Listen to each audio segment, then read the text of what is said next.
Christopher Horner, author, researcher, litigator at the Supreme Court, advisor to Congress, new book, Power Grab.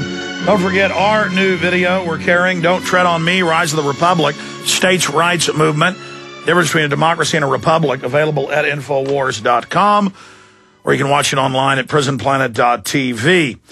And your purchases of books and videos make this radio broadcast, what we do here, possible. So you got big mega corporations in bed with government to create monopolies. As John D. Rockefeller I said, competition is a sin.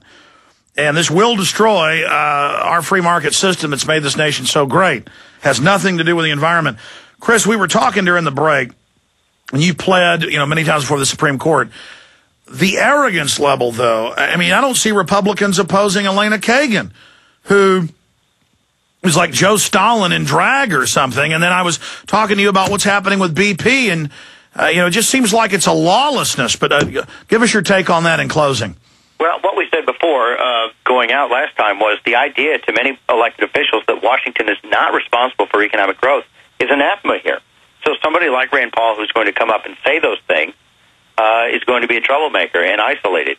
You've got companies like BP who choose. Remember, their favorite politician in the last 2 decades was Barack Obama, a guy who swore to cause your listeners' energy prices to skyrocket. BP had no problem with that. Obama swore he had no problem with high gas prices. He just said they shouldn't go up too fast for the obvious reason. People will start calling for policies that will allow us greater access to the greatest energy reserves in the world. So you've got a problem with these companies like BP that are a bit, look, they can have their public spats now, but it's not that much of a spat. BP remains in bed mostly with the left, sometimes with the right, in Washington-style right, because they, like Enron, lost the plot. They began as an energy company, and then they started to try to make money off of derivatives and windmills and solar panels and pushing paper and not making anything. They tried to make money off of doing nothing. Now, a couple of months after I left Enron in 97, there was an Oval Office meeting, August 4th, 1997. Sir John Brown of BP and Ken Lay from Enron with the President of the United States and the Vice President, Al Gore. And on August 1st, 1997, a Friday, in preparation for the Monday Oval Office meeting, there was a briefing memo written for Ken Lay, which is available online at masterresource.org. You can find it. In it, they say, okay, the unanimous Senate, the context was a week or so before the Senate had unanimously said, don't go to Kyoto and do this. So these two fellows, Ken Lay and John Brown of BP, go into the Oval Office, and they say, ignore that Senate. You got to go to Kyoto, and you got to do it, and here's what it has to be. And since, obviously, we know who won that one, there's a memo also available at Master Resource, and I discussed it in my book, from Ken Lay's Kyoto advisor from Kyoto 5 months later saying this treaty is exactly what we've been lobbying for. So the unanimous Senate gets ignored when they say, look, we go along with a lot, but not this.